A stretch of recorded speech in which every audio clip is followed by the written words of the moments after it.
안녕하세요. 새벽농부입니다. 저는 작년에 은퇴를 하고 올해 이제 귀농 2년 차에 접어들고 있는데요. 저는 오늘 그 은퇴 후에 귀농을 생각하시는 분들이 어떻게 좀 귀농을 접근을 하셔야 되고 무엇을 준비하셔야 되는지에 대해서 좀 말씀을 드리려고 합니다. 오늘 제가 드리는 말씀은 지극히 저의 그 주관적인 생각이기 때문에 저와 의견이 다르신 분들이 충분히 계실 거예요. 하지만 비난성 댓글은 자제해 주시면 감사하다는 말씀을 드리겠습니다. 첫 번째, 농사는 낭만이 아닙니다. 농사도요, 농사를 지으려면 자본과 시간과 노력을 투자를 합니다. 그리고 수익을 내야 해요. 수익을 내야만 계속해서 생활도 가능하고 어 뭐야 계속적인 영농을 활동을 할 수 있기 때문에 어 분명히 이것도 농사도 수익을 내야 하는 엄연한 사업이다라는 말씀을 드리고 사업의 관점에서 접근하시기를 부탁을 드리겠습니다. 초기에 그 뭐가 돈이 된다, 뭐가 돈이 된다 해가지고 조금 뭐 이렇게 과도하게 투자하시는 분들이 계시거든요. 근데 어, 한번 생각을 해보세요. 여러분들은 은퇴 후에 농사를 처음 지시는 거예요. 경험이 충분하지 않아요. 그러면 20년, 30년 농사를 지신 분들을 따라갈 수가 없어요. 그렇기 때문에 여러분들이 많이 투자를 하신다고 해서 그만큼 많은 수익을 가져오느냐? 그렇진 않거든요. 농사를 지어서 어느 정도의 수익을 내려면 분명히 좀 시간과 경험이 필요한 부분이 있습니다. 그렇기 때문에 초기에 과도한 투자는 고수익을 보장해 주시는 것이 아니라 투자의 리스크를 높일 뿐이다. 라는 점을 분명히 생각하시고 초기 투자를 너무 과도하게 하지 않길 부탁드리겠습니다. 세 번째는 정보 보조금은 공짜가 아닙니다.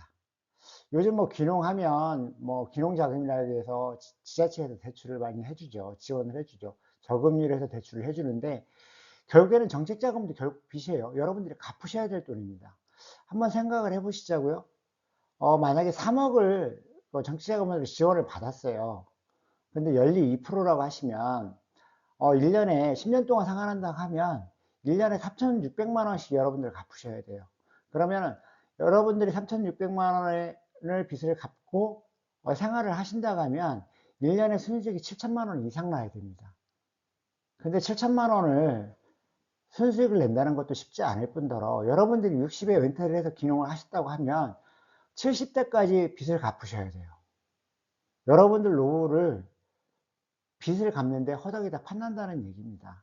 그렇기 때문에 정책 자금이 금리도 낮고 뭐 혜택은 분명하지만 그것도 결국에는 빚이고 여러분들이 그걸 갚아야 되는 거라는 것을 반드시 명심하시기 바랍니다.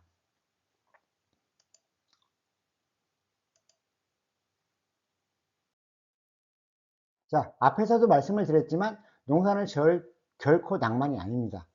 사업입니다. 그렇다고 한다면 돈이 빠진 기농 성공자면 위험한 겁니다. 어, 한 사람의 성공은 구조적인 성공이라기보다는 운, 타이밍, 그리고 개인의 역량이 잘 맞아떨어진 결과입니다. 그런데 그런 똑같은 조건을 다시 만들 수는 없어요. 그리고 그 성공 사례는 널리 회자될 수 있지만 실패 사례는 회자되질 않아요. 그렇기 때문에 여러분들이 성공 사례를 하나 들을 때 그 뒤에는 수많은 실패 사례가 있습니다.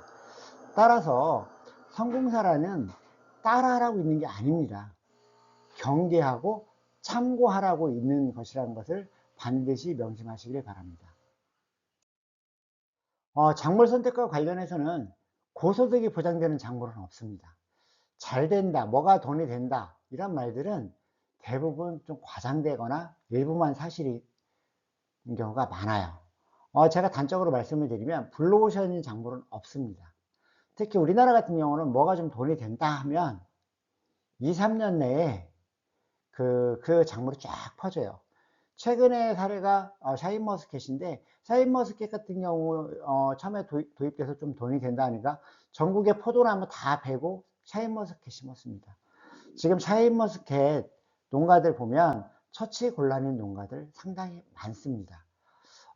제가 이렇게 그동안에 귀농 2년 차지만 한 10년 전부터 준비를 하면서 느낀 거는 뭐냐면, 뭐가 좀 돈이 된다 싶어서 사람들이 너도 나도 달라들고 그게 레드오션이 되고, 어느 정도 시간이 지나서 좀 사람들이 좀 빠져나가면 그제서야 정상적인 시장 가격, 안정적인 가격이 형성이 되더라 하는 점을 저는 말씀을 드리고 싶어요.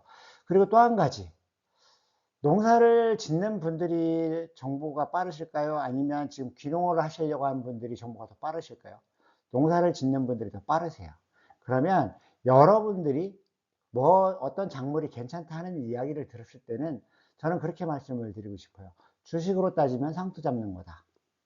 그래서 이미 알려졌다면 늦었다 하는 사실을 좀 인식하셨으면 감사하겠습니다. 그리고 세 번째는, 작물을 메뚜기처럼 옮겨 다니면 매몰 비용만 늘어납니다. A라는 작물을 재배를 했어요. 근데 B라는 작물이 돈이 된대요. 그래서 B라는 작물로 옮겨 타요. 자, 그러면 A라는 작물을 재배하기 위해서 그동안 시설 투자라든가 농기계라든가 이런 부분들이 분명히 있었을 거예요. 그거를 B 작물을 재배하는데 쓸 수 있는 부분도 있지만 못 쓰는 부분도 생겨요. 그러면 그거는 뭐예요? 바로 매몰 비용입니다. 여러분들의 시간도 매몰 비용이 되는 거고요. 결과적으로는 메뚜기처럼 옮겨 다니면 매몰 비용만 늘어난다 하는 점을 명심하시기 바랍니다. 그래서 제가 작물 선택과 관련해서 여러분들한테 드리고 싶은 말씀은 뭐냐면, 작물의 선택은 신중히 하셔라. 여러분들의 여건, 그리고 지역의 여러분들이 기농하는 지역의 여건 등을 고려해서 선택은 신중하게 하시되, 선택 후에는 꾸준히 하시라는 말씀을 드리고 싶어요. 꾸준히 하다 보면 이익이 적을 때도 분명히 있습니다만, 또 한편으로는 이익이 적음에도 불구하고 수익을 창출할 수 있는 노하우가 생겨서 여러분들의 수익을 좀 더 안정적으로 가져갈 수 있지 않을까, 그렇게 생각을 하고는 있습니다. 세 번째, 몸은 생각보다 빨리 늙습니다. 음, 저도 그렇지만 저는 은퇴 후에 추가적인 소득을 위해서 이렇게 농사를 짓고 있는데, 은퇴 후에 추가적인 소득을 목적으로 농사를 짓는다 하더라도 일정 수준 이상의 수익은 필요로 합니다. 여러분들도 귀농을 하시면서 1년에 순수익 100만 원, 200만 원을 보고 농사를 지으실 건 아니잖아요. 그러면 일정 수준 이상의 수익을 내야 되는데, 지금 우리나라가 6, 70년대만 해도 가족농 형태였어요. 그래서 외부 인력이 필요가 없었습니다. 그렇기 때문에 어느 정도 이익률이 담보가 됐는데, 지금은 현대사회에는 모든 산업이 그 이익률을 극대화하기는 어려워요. 우리나라에서 독과점지를 갖고 있는 현대자동차의 경우를 봐도, 그 인터넷에 찾아보니까 영업이익률이 6.2%에서 한 10.83% 정도 되더라고요. 최근 5년간. 자, 그러면 1차 산업이고 독과점지를 갖고 있지도 않은 한 개인이 농사를 지어서 1년에 농사를 지었을 때 수익률을 얼마나 예상을 할 수 있을까요? 그렇게 높을 수가 없거든요. 자, 그렇다고 한다면 규모 확대는 불가피합니다. 그러면 규모의 확대는 뭐냐면, 농사는 노동 집약 산업이기 때문에 노동량 폭증을 불러옵니다. 그럼 노동량 폭증을 불러오는 것까지는 좋아요. 근데 사람의 신체는 20대부터 퇴화를 시작한다고 하더라고요. 그리고 50대 이후에는 급격히 진행이 됩니다. 자, 그러면 한번 생각을 해보시자고요. 일정 수준 이상의 수익을 내야 됩니다. 근데 수익률이 낮아요. 그러면 규모의 확대는 불가피합니다. 근데 그럼에도 불구하고 여러분들의 노동력을 투입하는 건 감축을 할 필요가 있어요. 왜? 여러분들은 이미 60대가 넘었기 때문입니다. 자, 그러면 우리가 여기서 기농을 할 때 먼저 인정을 해야 될 부분이, 기계화와 외부 인력의 활용은 불가피하다는 점을 인정하고 계획을 세우시는 것이 맞다고 저는 생각을 합니다. 저는 골병드는 농사는 장기적으로 손해라고 생각을 합니다. 지금 수익을 좀 더 올릴지는 모르겠지만 나중에 80, 뭐 70, 80 돼가지고 제가 병원 계속 다니고 하면 병원비도 병원비지만 제가 몸이 불편하면 저만 손해잖아요. 그렇기 때문에 골병 드는 장사는 저는 장기적으로는 손해다 이렇게 생각을 합니다. 그러면 일정 수준의 이상의 수익을 내면서 또 제가 골병이 들지 않으려면 어떻게 해야 될까요? 제가 좀 덜 먹더라도 농기계를 파는 사람도 품을 팔러 다니시는 인부들도 다 같이 먹고 살자. 그래서 그런 생각으로 접근을 하시는 것이 장기적으로 이익이라고 저는 생각을 합니다. 귀농을 준비하는 시기는 저는 반드시 퇴직 전부터 준비하라고 말씀을 드리고 싶어요. 나이 들수록 새로운 도전은 더 힘듭니다. 제 아는 분 중에 60에 퇴직을 하시고 땅을 사셨어요. 농사를 짓겠다고. 근데 결국에는 포기하시더라고요. 새로운 거를 도전하는 게 이렇게 보니까 상당히 두려워하시더라고요. 그러면서 결국에는 포기를 하시더라고요. 그래서 나이 들수록 새로운 도전은 힘들기 때문에 한 살이라도 젊었을 때부터 좀 준비를 하셔라 하는 부분이 있고요. 두 번째, 이게 가장 현실적인 이유인데요. 처음부터 농사를 잘 지을 수는 없어요. 여러분들 이렇게 지나다가 시골에서 보면 그림같이 농사를 져놓는 거 있잖아요. 여러분들이 처음에 농사를 져서 그렇게 지을 수가 없습니다. 시간을 투자하셔야 되고요. 그러면서 경험이 쌓이고 노하우가 쌓이고 또 여러분들 규모를 키우기 위해서 처음부터 큰 규모에서 시작하시는 게 아니기 때문에 또 계속적인 반복적인 투자가 필요합니다. 그렇기 때문에 여러분들이 귀농 후에 초기부터 수익을 내시기 위해서는 퇴직 전부터 준비를 하셔야 퇴직 후 귀농 후에 바로 수익을 내실 수 있다. 그런 말씀을 좀 드리겠습니다. 그리고 또 농사는요, 이론보다는 현장에서의 실전 경험이 상당히 중요하더라. 이런 말씀을 드리고 싶어요. 뭐 이론서에 있는 내용, 그리고 누구한테 뭐 이렇게 하면 된다더라 하는 얘기 가지고 농사를 지을 수는 없어요. 그런 부분에서 나오지 않는 세세한 부분들, 책에 나오지도 않고 어느 누구도 얘기해 주지 않는 부분들, 그런 부분들이 농사의 상태를 많이 좌우합니다. 그래서 저는 여러분들이 어떤 작물에 관심이 있다고 하면 그런 농사를 짓는 농장을 방문하셔가지고 처음에 가서 품값을 안 받더라도 일을 한번 해보세요. 그렇게 해서 그 농장에서 한 사이클을 돌아보면 여러분들이 책에서 볼 수 없었던 어느 누구도 얘기해 주지 않는 그런 노하우들, 흐름을 알 수 있게 돼요. 그러면서 여러분들이 경험이 쌓이면 상당히 여러분들이 귀농 후에 도움이 될 거라는 말씀을 드립니다. 특히 아까도 말씀을 드렸지만 기계화는 불가피하다. 농사를 짓다 보면 뭐 각종 농기계를 사용하실 수밖에 없어요. 근데 농기계가 뭐 자동차 운전처럼 좀 서툴지만 할 수 있는 게 아닙니다. 단적으로 제 말씀을 드리면 제가 예전에 파종상을 만들 때 그 관리기로 만들었었어요, 처음에. 시간이 되게 많이 걸리고 힘도 들거든요. 그래서 제가 트랙터에다가 파종상을 만들 수 있는 배토기라는 기계를 샀는데 처음 그 기계를 끌고 밭에 가서 3시간 동안 시도하다가 결국에는 포기하고 관리기로 파종상을 만든 경험이 있습니다. 그래서 농기계도 상당히 좀 숙련이 필요하거든요. 여러분들이 눈으로 보는 거하고, 눈으로 볼 땐 참 쉬워 보여요. 그냥 운전만 하면 될 것 같거든요. 근데 절대 그렇지 않습니다.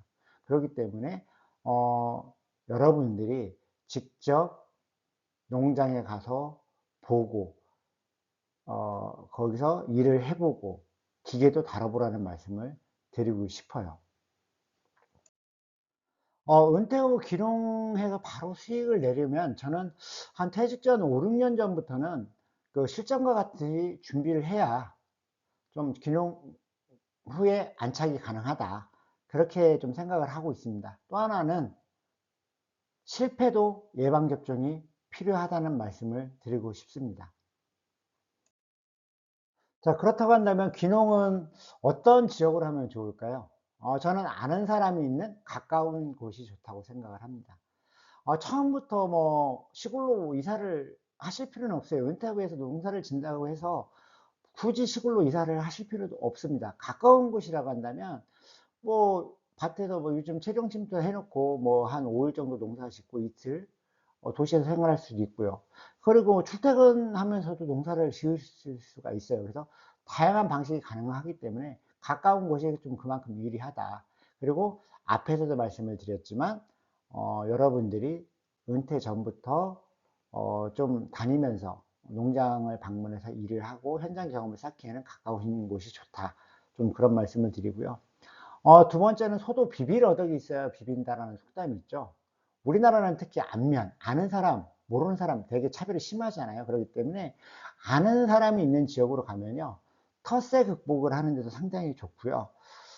농기계라든가 인력 수급, 그리고 어떤 농사 노하우의 전수를 받는 데 있어서 상당히 유리합니다.